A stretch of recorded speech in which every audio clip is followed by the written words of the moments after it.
जमीन में आकर इस आबोहा में कुछ सीख सकूं, मगर मुझे कई मर्तबा रोक दिया गया।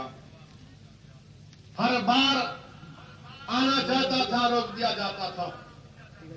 मुझे वो रमजान का महीना भी याद है मेरे अजीज दोस्तों, कि इफ्तार की दावत मुझे दी गई मराठवाड़ा के कई इलाकों में।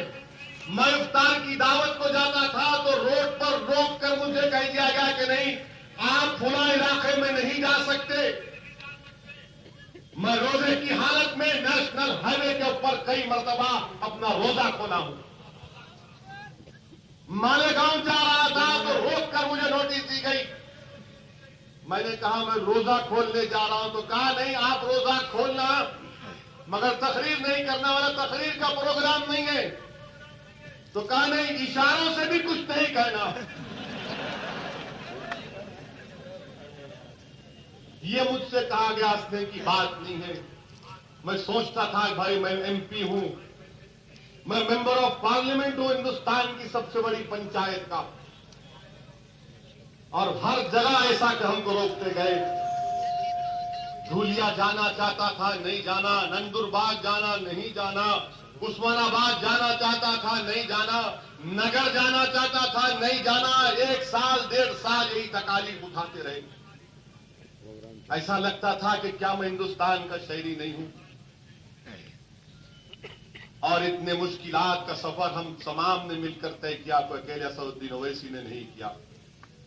तमाम ने मिलकर इस चीज को बर्दाश्त किया, मेहनत की, जुस्तजू की। और जब औरंगाबाद को हम आए, यहां पर अजमल खान साहब ने इसी ग्राउंड पर या आगे के ग्राउंड पर मुस्लिम रिजर्वेशन का जलसा रखा, तो मुझे जब जलसे में आ रहा था नोटिस दी गई। मुझे बताओ मेरे अजीज दोस्तों, मैं जहां कहीं भी महाराष्ट्र में जाता हूं मुझे नोटिस दी जाती कि भड़काऊ भाषण नहीं करेंगे। मैं कल आया औरंगाबाद को तो एसीपी साहब ने मुझे नोटिस दे दी। मुझे बताइए कि मेरा एमएलए यहां पर है, मेरी पार्टी का एमएलए है, जिसको आवाम ने मुंतखब किया। असेंबली के इलेक्शन में मैंने पूरे महाराष्ट्र में 25 सभाएं की। मुझे इलेक्शन कमीशन के एडवाइस से आगे जाकर नोटिस दी गई, मैं खामोश बर्दाश्त करता गया, कहीं गड़बड़ नहीं हुई। आज कल आया फिर नोटिस दे दिए। मैं सवाल ये करना चाहता हूं, ये क्या है? मगर इम्तियाज जलील साहब ने एक तजवीज रखी कि अगर हम अपने इत्तेहाद के ताकत और क़ुव्वत के बलबूते पर अगर कामयाब होंगे तो दोनों भाई यहां पर जमा होंगे।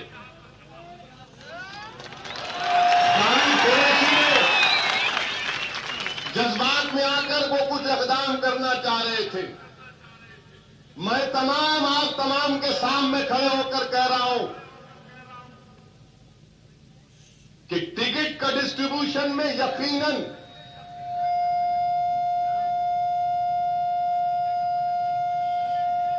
टिकट की बात करने की कांग्रेस के सब उतार रहा हूं मैं। हिचकियां लग रहे होंगे उनको मेरे को याद करते करते। यकीनन पूरे औरंगाबाद की आवाम टिकट के हकदार है, क्योंकि आप तमाम ने हमको अपनी दुआओं से, अपनी मोहब्बतों से नवाजा। अगर आज जावेद कुरैशी को इज्जत मिली, मुकाम मिला, तो तुम्हारी वजह से। इम्तियाज जलील कामयाब हुआ तो आपकी वजह से। गफ्फार कादरी को गैर मामूली मोहब्बतों से आपने नवाजा तो आपकी वजह से। अगर असदुद्दीन ओवैसी यहां पर खड़ा है तो तुम्हारी मोहब्बत की वजह से।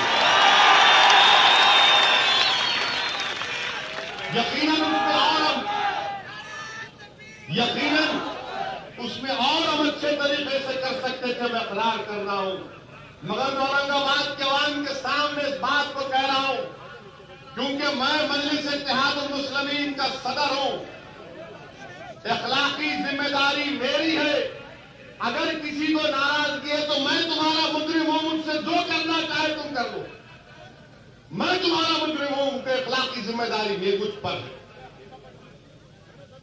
और जो इम्तियाज जलील ने तजवीज दी, अरे भाई आप खामोश बैठ जाइए, आप बात नहीं करेंगे, आप किसी को बैठने के लिए नहीं बोलेंगे, आप खामोश बैठ जाओ, बैठ जाओ। इम्तियाज जलील ने जो तजवीज पेश की, इम्तियाज जलील साहब आप असदुद्दीन ओवैसी को नहीं जानते।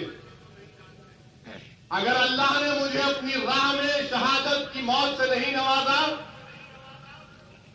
तो मेरी दिली ख्वाहिश यह है कि अल्लाह सुब्हानहू व तआला मुझे औरंगाबाद की सरजमीन में एक 4 गज की जमीन मिल जाए, मैं नौजवानों के कंधों पर कब्रिस्तान को जाना चाहता हूं। मुझे औरंगाबाद से इतनी मोहब्बत है इम्तियाज जलील, मुझे अल्लाह गवाह है, मैं जज्बात में आने के लिए नहीं कह रहा हूं।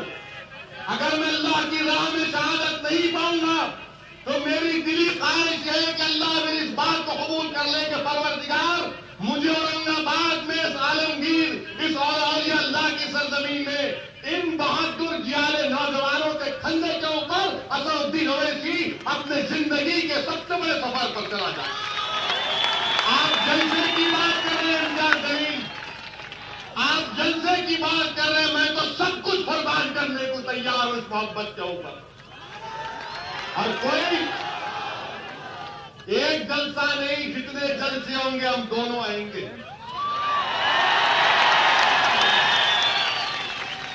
जलसा अपनी जगह पर है, मगर इंशाअल्लाह ताला जब तक मैं जिंदा रहूंगा ये आपसे मोहब्बत, ये इस जगह से निस्बत को अल्लाह सुब्हानहू व तआला जिंदगी भर कायम रखेगा इंशाअल्लाह ताला। और दुनिया की कोई ताकत इस निस्बत को, इस मोहब्बत को कमजोर नहीं कर सकेगी इंशाअल्लाह ताला। मेरे अजीज दोस्तों, नोटिस मेरे को दी गई, कल चीफ मिनिस्टर आएंगे, अशोक राव चौहान भी आएंगे, उद्धव ठाकरे भी आएंगे।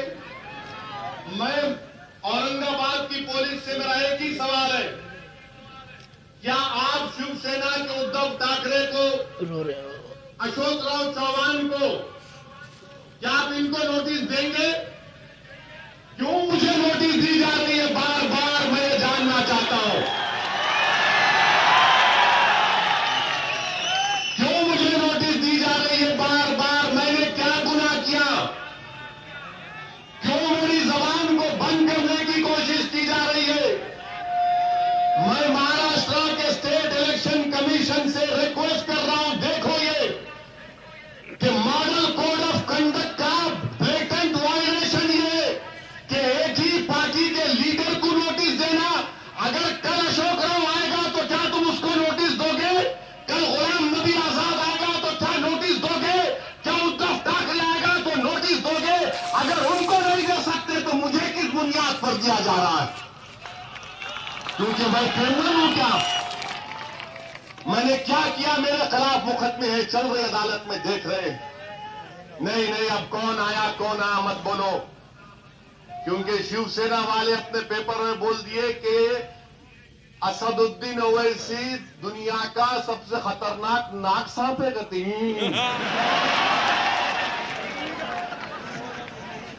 अखबार में लिखे हम नाग सांप है, ठीक है। अगर हम नाग सांप है, सुनो जी, उनके अच्छों का जवाब दे सकते अपन। नान कलाई खाते खाते जबान भी अच्छी हो गई।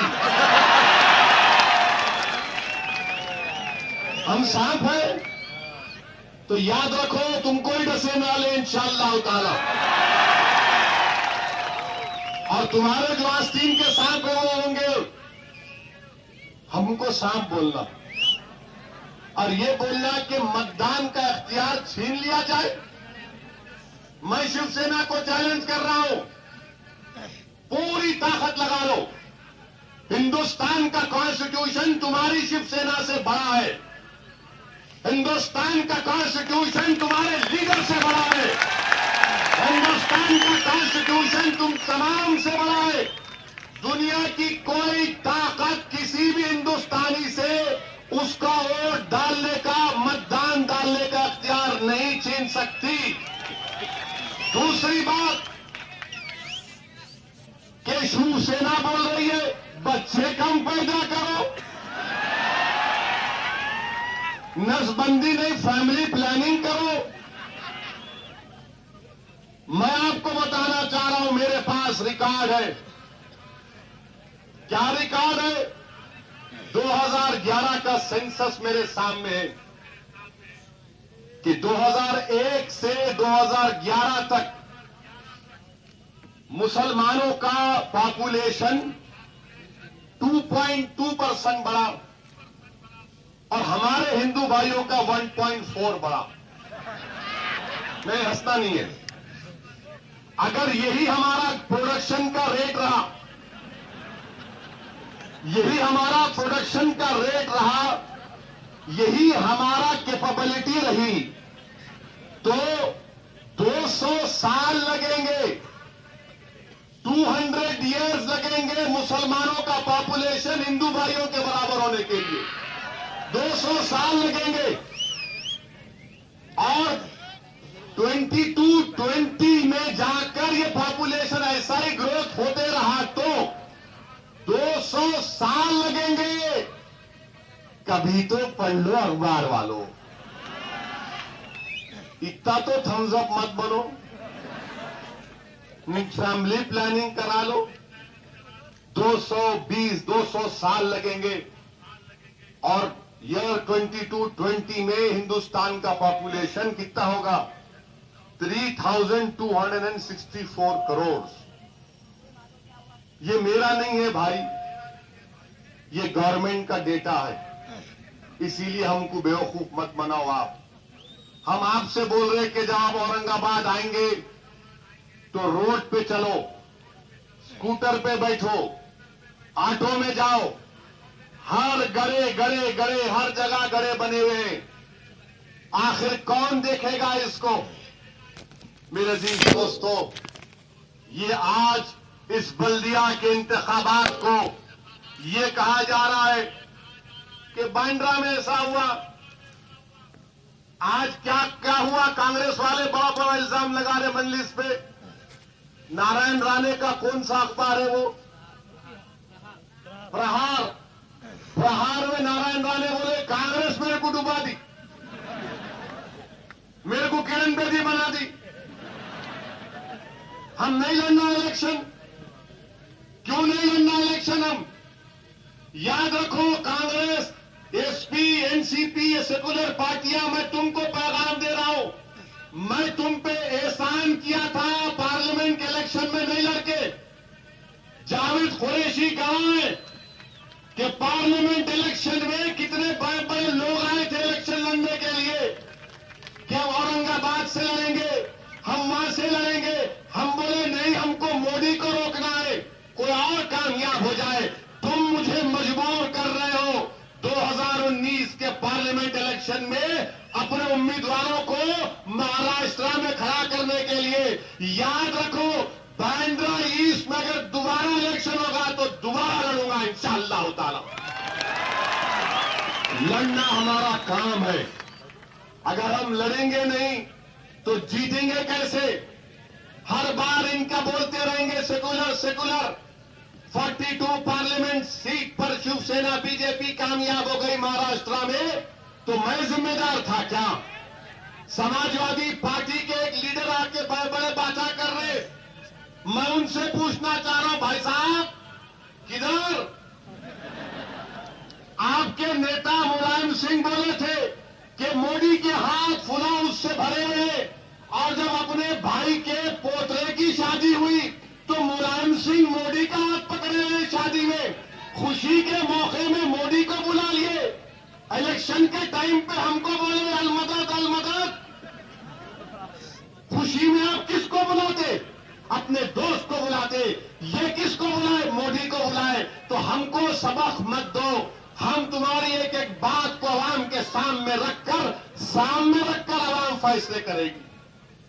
मेरे अजीज दोस्तों, मजलिस इत्तेहाद और मुस्लिमीन क्या चाहती है? पॉलिटिकल एम्पावरमेंट हो दलितों का, माइनॉरिटीज का, ओबीसी तबकों का। ये हमारा नज़्म-ओ-लाइन है। और फिर ये महाराष्ट्र की हुकूमत गवर्नमेंट में आने के बाद बीफ बैन कर दिए। मैं आपसे वादा कर रहा हूं इंशाअल्लाह ताला अल्लाह दिखाएगा कि इनका बीफ बैन इनके लिए नाकामी का सबब बनेगा। ये उनको एक दिन बीफ बैन उठाना पड़ेगा, क्योंकि महाराष्ट्र का किसान तड़प रहा है, महाराष्ट्र का किसान परेशान है। जो लेदर का काम करने वाले हमारे भाई बहन है वो परेशान है। दलित बरादरी के धारावी में मुंबई में 20,000 यूनिट है, तमाम के तमाम बंद होने के दर पे आ गए। हमारे कुरैश बरादरी के भाइयों का कारोबार है ये। आपको मालूम 3 लाख के करीब लोग बेरोजगार होने वाले, 5,000 करोड़ से ज्यादा नुकसान महाराष्ट्र को होने जा रहा है। मगर बीफ बैन अजीबो गरीब बीफ बैन है।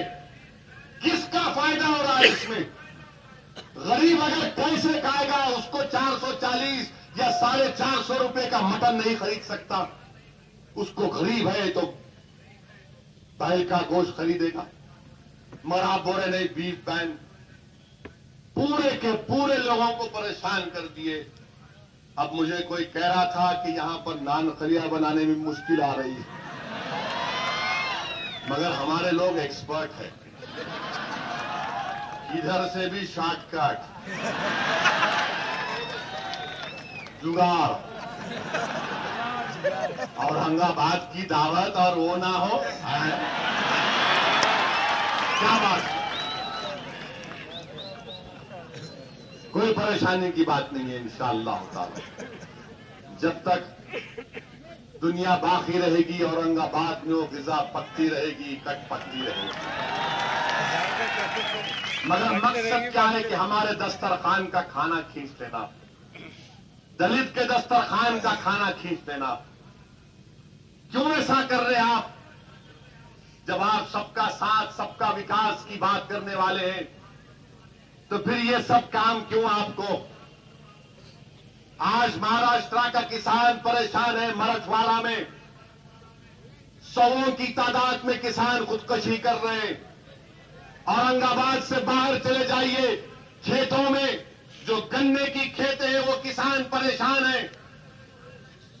खाद की वजह से 3,500 करोड़ का मुतालबा किया गया तो हमारे प्राइम मिनिस्टर बोल रहे कितने दिए? 1,000 करोड़ भी नहीं दिए। कितने दिया है ड्राउट के लिए? अभी पैसे भी नहीं आए।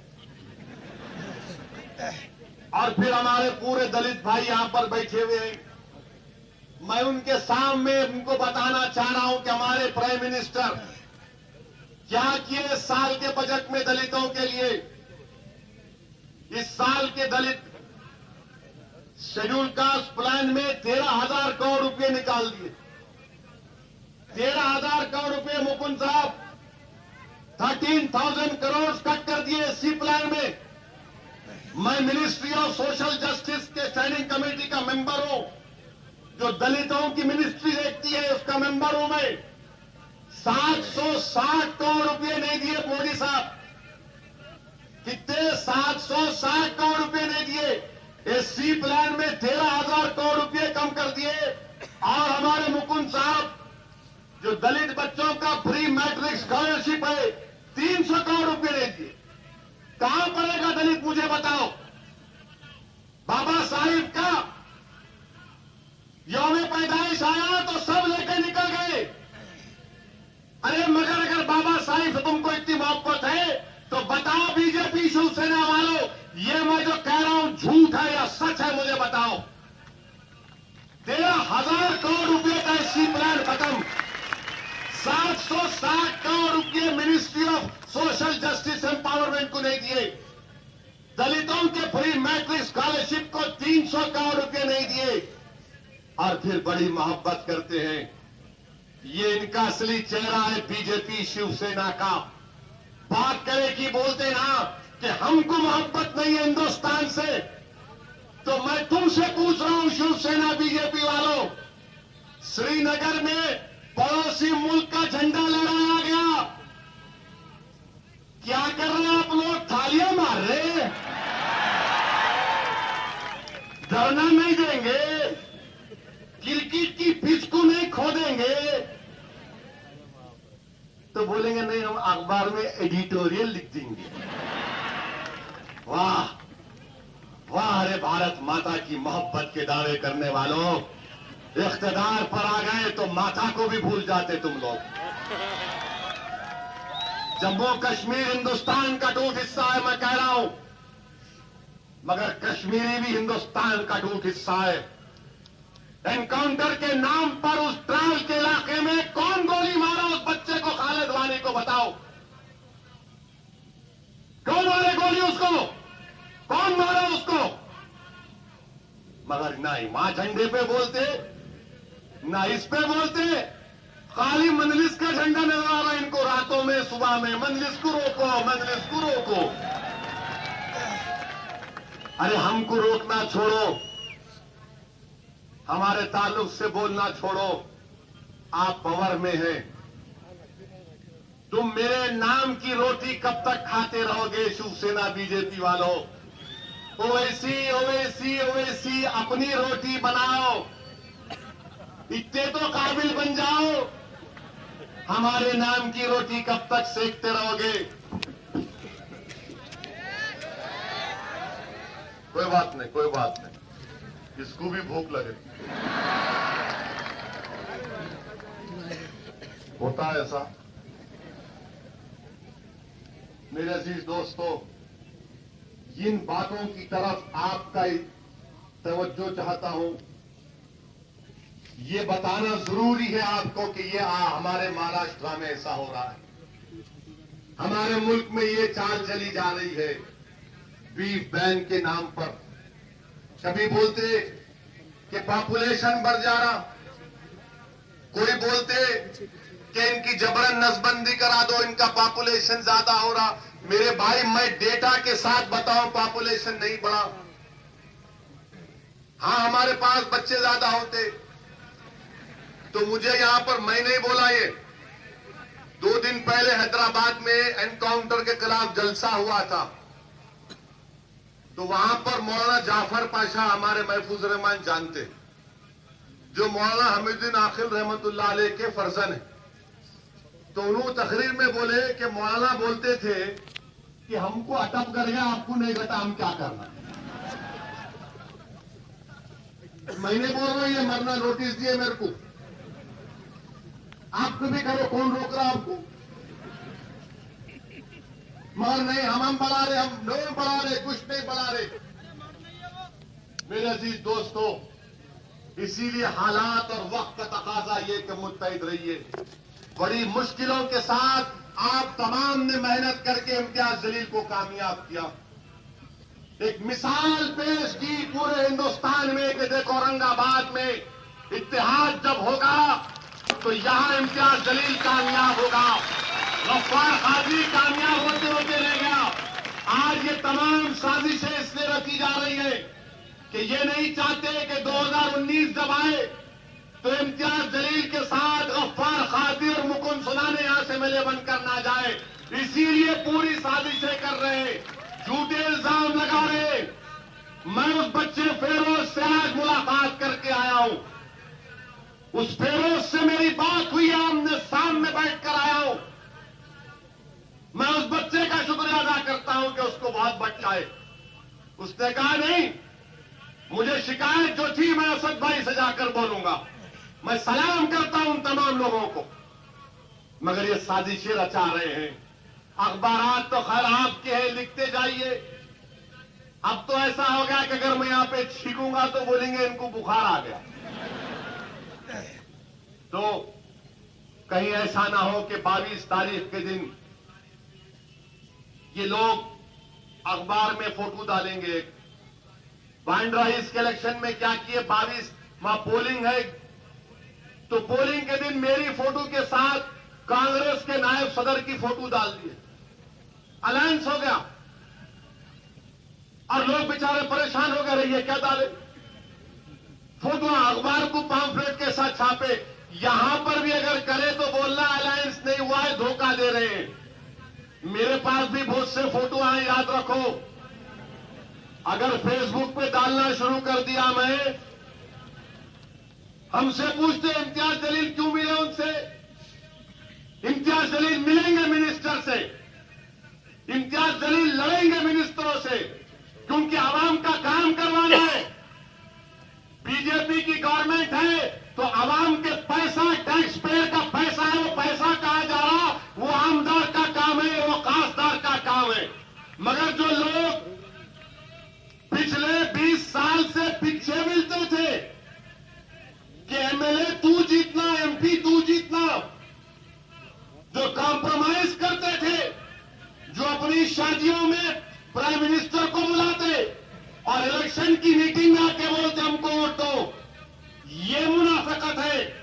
हकीकत तो ये है मेरे अजीज दोस्तों कि जब से मजलिस के मेरे कामयाब हुए महाराष्ट्र की असेंबली में, बरसों के बाद सही तरीके से अवाम के इशूज को इम्तियाज जलील की क़ियादत में और वारिस पठान उठा रहे हैं। बीफ बैन का मसला हो, क्या आपने नहीं देखा कि औरंगाबाद के आमजाल केस का मसला नहीं उठाया गया? औरंगाबाद का आमजाल केस का मसला उठाया गया। कांग्रेस पार्टी से जाकर सवाल करो आप। मैं ईमानदारी से कह रहा हूं कि मक्का मस्जिद हैदराबाद में बम ब्लास्ट हुआ, देवेंद्र और लोकेश पकड़े गए, 2014-12 मार्च को बेल हुई आंध्र हाईकोर्ट से।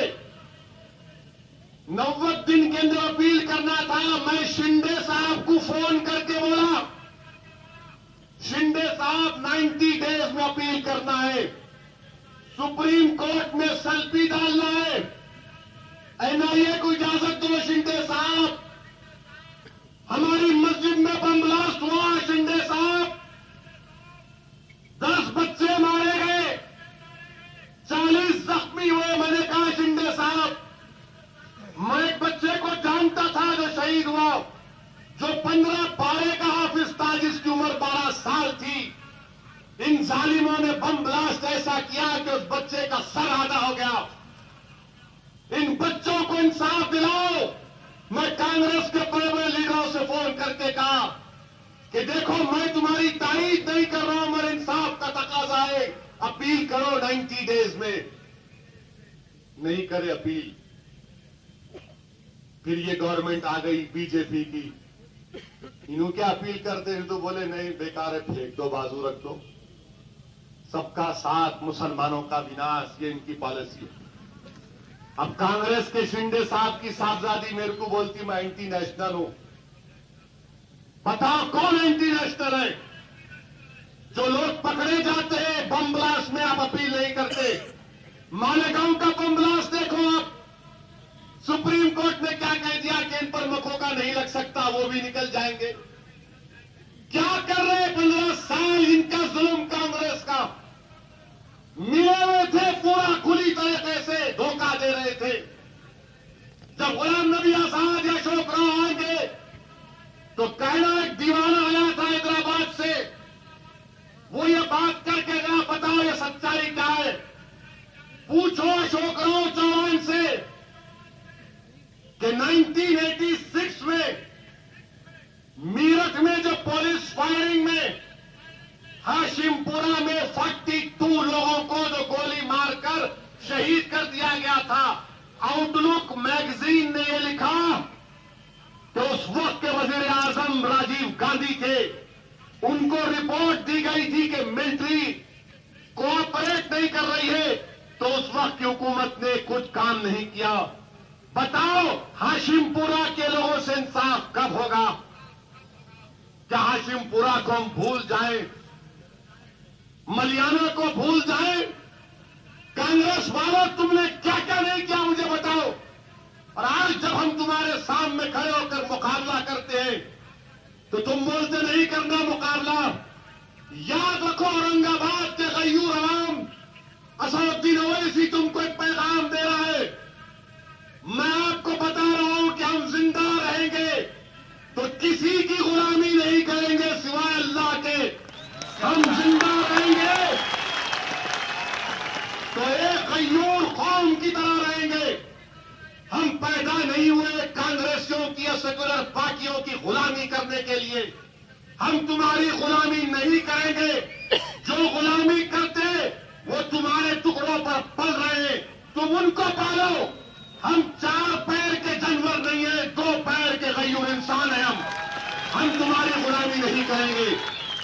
उनसे मुकाबला करेंगे अपने हक के लिए। हम बीजेपी शिवसेना से नहीं डरेंगे कि इनके डर से उनके गोद में जाके बैठ जाए। मैं कोई मम्मी डैडी का बच्चा नहीं हूं। बच्चों को घर में बोलते देख बुढ़ा आ रहा तो बच्चा जाके बैठ जाता भाग के गोद में। नहीं, अब हम भाग के किसी के गोद में नहीं बैठेंगे। अगर कोई डराएगा तो बोलेंगे बता कॉन्स्टिट्यूशन क्या है। हम जमहूरी अंदाज में अपनी लड़ाई को लड़ेंगे। वो लड़ाई जो बाबा साहब अम्बेडकर ने लड़ी थी, वो लड़ाई जो अम्बेडकर ने पैगाम दिया था तमाम लोगों को। और मैं हमेशा कहता रहा हूं मेरे अजीज दोस्तों कि हिंदुस्तान में अगर सबसे बड़ा लीडर कोई था, गांधी से बढ़कर महात्मा गांधी से बड़ा, नेहरू से बड़ा, इंदिरा गांधी से बड़ा, अटल बिहारी वाजपेयी से बड़ा, सावरकर से बड़ा, अगर पंडित दीनदयाल उपाध्याय से भी कोई बड़ा लीडर था तो वो बाबा साहेब अम्बेडकर था, जिसने गरीब आवाम को, मजलूम आवाम को इंसाफ दिलाने के लिए, जो खुद जिंदा तो नहीं रहा मगर ऐसा पैगाम देकर गया। आज हमको इन दलितों की लड़ाई से सीखना चाहिए कि पहले ये हरिजन थे, इनको हरिजन हरिजन बोलते थे, कहा कि नहीं हरिजन नहीं, फिर कहा ये शेड्यूल कास्ट, कहा नहीं हम दलित हैं। इन्होंने अपनी शनाख्त को बरकरार रखा। आज मैं आपसे अपील कर रहा हूं कि अपनी शनाख्त को बरकरार रखो। मजलिस इत्तेहाद और मुस्लिमीन आपकी आवाज और आपकी पहचान है मेरे दोस्तों। अपनी जमात को कमजोर होने मत दो। ऐसे 56 असदुद्दीन ओवैसी आएंगे चले जाएंगे, मगर ये जमात तुम्हारी है, ये जमात तुम्हारी आवाज है। इस पौधे को तुमने अपने आंसुओं से, अपने खून से, अपनी दुआओं से, अपने मुसीबत से लगाया। इस पौधे को दरख्त बनने दो, ये समरा और दरख्त साबित होगा। ये तमाम बातिल ताकतें ये चाहती है कि साजिशों के जरिए हमारे इत्तेहाद को कमजोर कर दिया जाए। मेरे अजीज दोस्तों, इत्तेहाद बड़ी ताकत है, इंतशार की कैफियत मत पैदा होने दीजिए। मैं फिर से कह रहा हूं कि मैं सदर हूं, मैं उसका जिम्मेदार हूं, और इंशाअल्लाह ताला बाद इलेक्शन के इन तमाम चीजों को सिस्टमिक तरीके से, सही तरीके से हम लोग आगे बढ़ेंगे। मैं यहां पर हूं और परसों इंशाअल्लाह ताला अकबरुद्दीन ओवैसी का भी जलसा यही होगा। अभी नहीं हुआ, बैठो बैठो, उठे, अभी ये आखिरी ओवर है, बैठो बैठो जरा। पहले नोटिस दिए मेरे को, फिर बोलेंगे जल्दी गई को खत्म कर दिए। मेरे अजीज दोस्तों, मैं आपसे साजिश की बात कर रहा था। मैं अपने आखिरी जलसा हुआ था तो मैं एक मिसाल दिया था, एक वाकया सुनाया था मैं आपको जंगल का। याद है नहीं है आपको? क्या था वाकया? क्या था? हाँ, अभी भी ऐसा कर रहे नहीं कर रहे उनको? क्या बोलेंगे उनको? कहीं को कर रहे भाई, कूदने से फायदा कुछ भी होने वाला नहीं है। खाली कूद रहे, इधर कूद रहे, उधर कूद रहे, कहीं को कूद रहे। आप घर में बैठो आराम से, क्या होने वाला है? औरंगाबाद में एक तारीख हम बना चुके हैं, एक जहन साजी हो चुकी है। इसीलिए आपसे गुजारिश है कि अपने वोट का सही इस्तेमाल करो। और अगर पोलिंग के दिन अखबार में आएगा, फोटो मेरी देखेंगे, आप किसी भी लीडर के साथ डाल देंगे तो यकीन नहीं करना। फोटो बनाना आसान है, हम भी बना सकते फोटो, बहुत फोटो बना सकते, किसके साथ क्या करें वो भी बना के डाल सकते, मगर ये साजिश करेंगे। अखबार वालों को क्या होगा नहीं मालूम, ठीक है, आप करो जितना करना है करो। मैं कह रहा हूं कि ये हमारा अखबार है। दिलों में अल्लाह ने मजलिस की मोहब्बत डाल दी। तुम्हारा अखबार काला करने से कुछ होने वाला नहीं है। तुम्हारी स्याही खराब हो रही है, तुम्हारा पेपर खराब होने वाला है, मगर जब ये लोग निकल कर जाएंगे इंशाअल्लाह ताला औरंगाबाद की ऑलराउंड डेवलपमेंट के लिए आपको अपने वोट का इस्तेमाल करना है। औरंगाबाद म्युनिसिपल कॉर्पोरेशन में जो करप्शन है उसका खात्मे के लिए पानी की लाइन का जो कास्ट बढ़ चुका है उसका सही तरीके से जांच हो, पीने का पानी आपको मिले। यहां पर पीने का पानी नहीं मिल रहा मगर ये बात कर रहे हैं नसबंदी की। मेरे अजीज दोस्तों, आइए अपने इत्तेहाद और कुव्वत के जरिए अपनी पार्टी को अपने आप को कामयाब करिए।